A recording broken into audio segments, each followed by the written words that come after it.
My $8,500 wedding cake was completely destroyed, but it was the best money I ever spent. Why?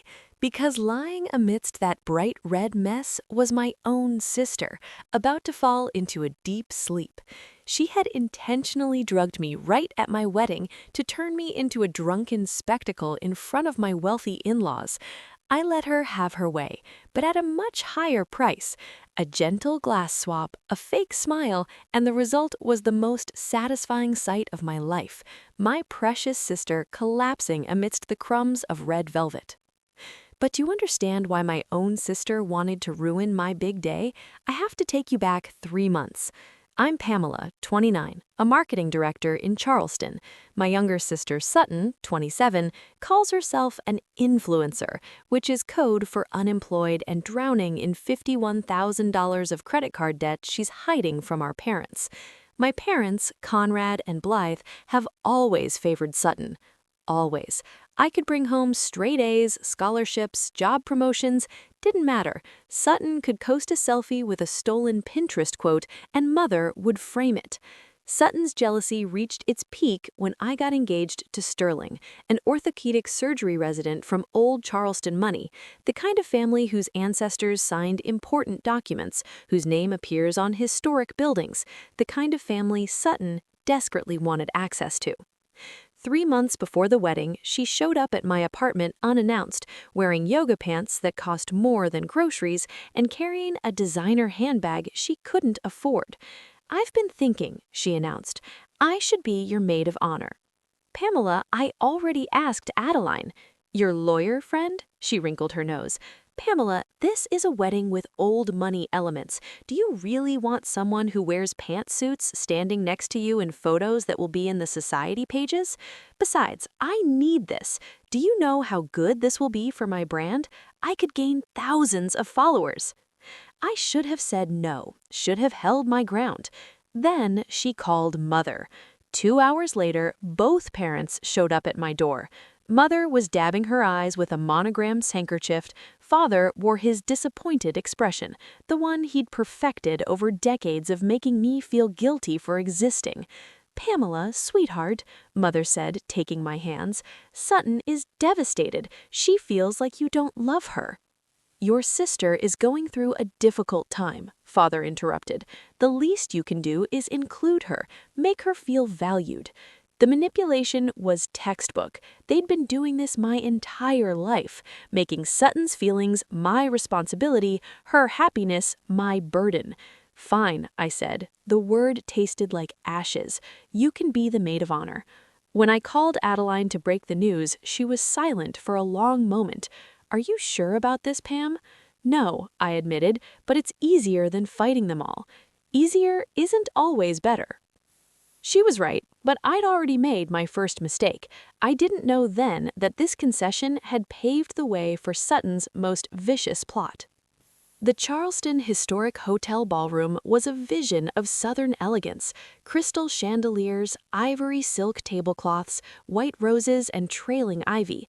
At the far end stood the centerpiece that cost more than most people's rent: 6 tiers of red velvet perfection, wrapped in ivory fondant and decorated with edible gold leaf. Handmade sugar flowers cascaded down one side. $8,500, and it was absolutely worth every penny, though not for the reasons I'd originally thought. I sat at the head table, Sterling to my left in his tailored tuxedo, Sutton to my right in champagne silk, looking like she'd stepped off a runway. In front of each of us sat identical crystal champagne flutes, bubbles rising in perfect golden streams through expensive vintage. Sterling leaned close. "Did you see Uncle Richard trying to flirt with your great-aunt Miriam?" I turned completely to look at him, laughing. In my peripheral vision, I caught movement to my right, Sutton's hand. Her hand glided across the table, reaching as if to adjust my place card, a perfectly innocent gesture, but as her palm passed over my champagne flute, it tilted slightly. Colorless liquid from a tiny vial fell into my glass, dissolving instantly into the bubbles. She pulled her hand back, repositioning my place card with a satisfied smile. She thought no one saw, but she'd forgotten about Adeline. My best friend sat at the VIP table directly across from us, with a perfect view. While Sutton focused on Sterling and me, she'd overlooked the woman with the criminal defense lawyer's eye for detail. My phone buzzed. I glanced down at the screen. Swap glasses. She drugged it. My heart stopped, then started again with a painful thud. Years of high-stakes presentations and client meetings kicked in. My face remained calm, neutral. I caught Adeline's eye across the room. She gave me the smallest nod, decisive, certain. I looked at the champagne flute. It sparkled innocently, identical to Sterling's, to Sutton's. But it wasn't. This wasn't sibling jealousy or a tantrum. This was a calculated attack designed to ruin my reputation in front of Sterling's family. She wanted me disoriented, sloppy, drunk at my own wedding, wanted his prestigious family to see me as unfit. The people-pleaser in me, the one who'd spent 29 years accommodating Sutton's tantrums, died in that moment. I had to swap the glasses, but Sutton was right there, watching them like a hawk. I couldn't move, not while her eyes were on them. I needed a distraction. Then fate sent me the most powerful woman I'd ever met. Click, click, click, the sound of expensive heels on hardwood. Mrs. Eleanor, Sterling's mother, emerged from the VIP waiting room. Oscar de la Renta gown, silver hair in an elegant banyan, diamond earrings catching the light. She walked behind our table. Sutton's head whipped around so fast I thought she'd get whiplash. She leapt from her chair, stepping into Mrs. Eleanor's path. "Oh, Mrs. Eleanor, were you resting in the VIP room? I hope the reception isn't overwhelming. These events can be exhausting, especially with so many people wanting your attention." She'd turned her back completely to the table, to me, to the glasses. This was it, my only chance. My hands moved to the bases of both champagne flutes. I didn't lift them, too obvious. Instead, I slid them across the silk tablecloth. The drugged glass glided towards Sutton's position, while her clean glass moved to mine. 5 seconds. That's all it took. I rotated the glass slightly, turning the faint lipstick mark away from where she'd been sitting. Adeline noticed. She raised her wineglass fractionally, a toast only I could see. Behind me, Sutton gushed about Mrs. Eleanor's dress, her philanthropy work, anything to make an impression. Mrs. Eleanor extracted herself with practiced grace. "How kind, if you'll excuse me." Sutton bounced back into her chair, flushed with triumph. She glanced at the table. The champagne flutes sat exactly as before, same positions, same fullness, same sparkle. No suspicion. Why would there be? She reached for the glass in front of her, the drugged one. "Come now," she said, lifting the crystal flute. "Let's toast to your happiness, Pamela." I raised my clean glass, forcing every ounce of satisfaction into my smile. "Thank you, sister, to a night we'll never forget." The crystal flutes met with a clear chime. Sutton brought the glass to her lips and drank deeply, eyes locked on mine. She thought she was watching her plan unfold. I sipped my clean champagne and watched her drink her own sentence. I went quiet after the toast, playing my part. Let my smile fade, answered questions vaguely. Sutton noticed immediately, studying my face for the signs of the drugs taking effect. I gave her what she wanted, a bride growing disconnected, unfocused. She sat back, practically vibrating with excitement, but the drugs were in her system now, working their way to her brain. The MC's voice crackled through the speakers. "We now invite the maid of honor to say a few words." Sutton stood.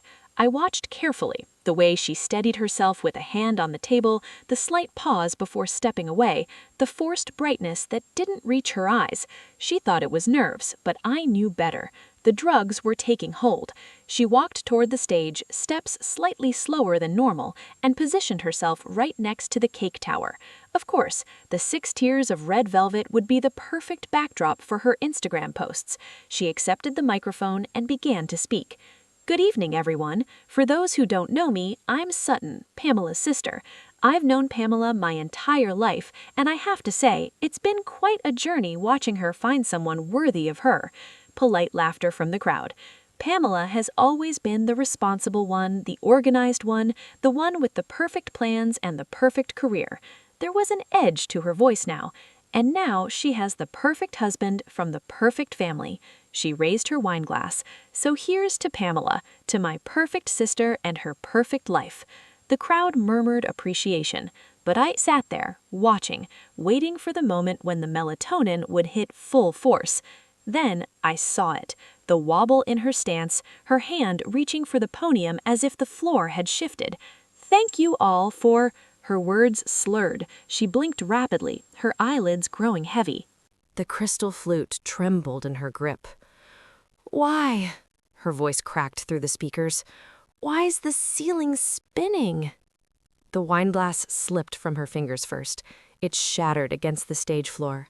Then Sutton's legs gave out completely. She pitched forward, right hand still clutching the microphone, and slammed into the cake with the terrible weight of dead gravity. Boom! 6 tiers of red velvet wedding cake exploded on contact. Buttercream frosting, cake crumbs, and deep crimson interior erupted everywhere. Sutton's face hit first, then her entire torso, her $1,800 dress plunging into the destruction. White cream mixing with red cake created something that looked like a crime scene. My mother screamed, "Sutton!" But Sterling was already moving, his doctor's training kicking in. He was on stage in seconds. "Someone cut the music," he commanded. He rolled Sutton onto her side, clearing her airway, wiping buttercream from her nose and mouth. He checked her pulse, lifted her eyelids to examine her pupils, his expression darkening. The entire ballroom held its breath. The movement jolted Sutton. Her eyes flickered open, unfocused. She looked directly at Sterling, but wasn't really seeing him. The microphone, still in her hand, dragged across her chin. "No." The word was barely audible, but the microphone picked it up perfectly, echoing through the ballroom speakers. "Wrong glass. The drugged glass." The confession hung in the air like smoke. Time froze. Every single person had heard it. Sterling's hands stilled. He raised his head slowly, his gaze moving from Sutton to my parents. His expression was colder than I'd ever seen it. "She isn't having a stroke," he said, each word precise and clinical. "This is synergistic toxicity, classic symptoms of sedative overdose." My mother made a choking sound. "What? No, that's not..." Sterling pulled out his phone and called 911, explaining the situation in medical terminology. My father found his voice. "This is ridiculous. There must be some mistake." Sterling ended the call and stood, towering over both my parents. The look he gave them could have frozen fire. "You two will go to the hospital with her. I won't call the police tonight." He paused. "But if anything else happens, if there's even one more incident, I can't promise that same courtesy." The threat was clear. My father, who'd spent my entire life bulldozing over everyone, actually stepped back. The ambulance arrived within minutes. They loaded Sutton onto a gurney, face still smeared with frosting, dress ruined beyond repair. As they left, I stood at the head table and felt something unexpected wash over me. Relief. Pure, uncomplicated relief. Adeline appeared at my side, phone held up. I recorded the whole thing, both the fall and the confession. Audio is crystal clear. She played it back. Wrong glass. The drugged glass. Several nearby guests heard it.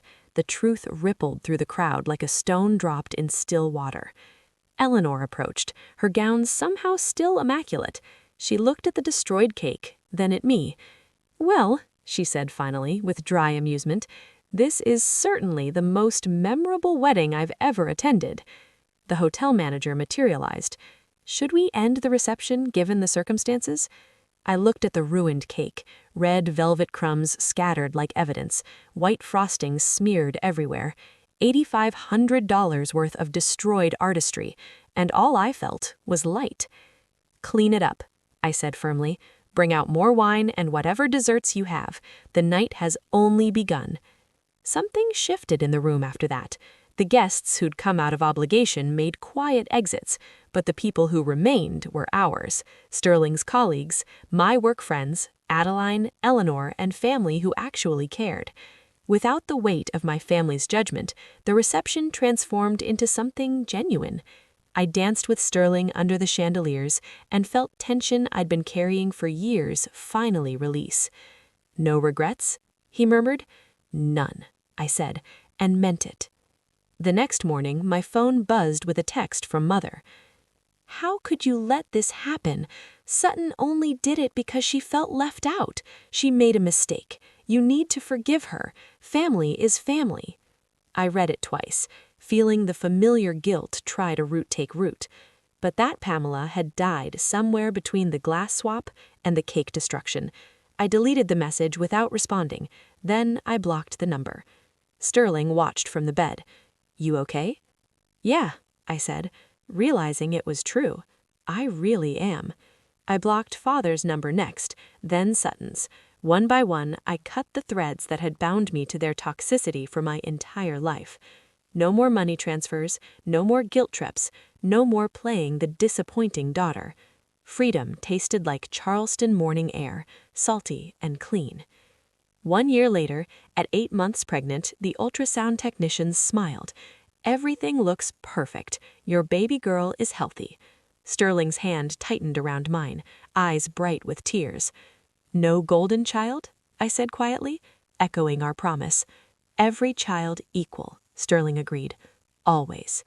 That evening, I sat on our porch with my laptop, composing a post for the online forum where I'd been documenting my story. "I need your thoughts on a few things. 1. Was I too harsh for swapping the glasses? My mother says a good sister would have just poured the wine away instead of letting Sutton harm herself. 2. Sutton destroyed an $8,500 cake. Should I sue her in civil court for compensation, or just consider it tuition fees for her life lesson? 3. Do you agree that it's better to lose $8,500 to get rid of toxic people than to preserve a fake perfect wedding? Please leave a comment." I hit post and closed the laptop. Inside, Sterling was cooking dinner, humming along to jazz. Through the window, I could see him in our kitchen, our home, our life built on honesty instead of manipulation. My daughter kicked against my ribs. I pressed my hand to the spot, feeling the miracle of new beginnings. The wedding cake had been destroyed, the bridesmaid dress ruined, my family ties severed, and I was never happier. The monster was gone, the cage was open, and I was finally completely free.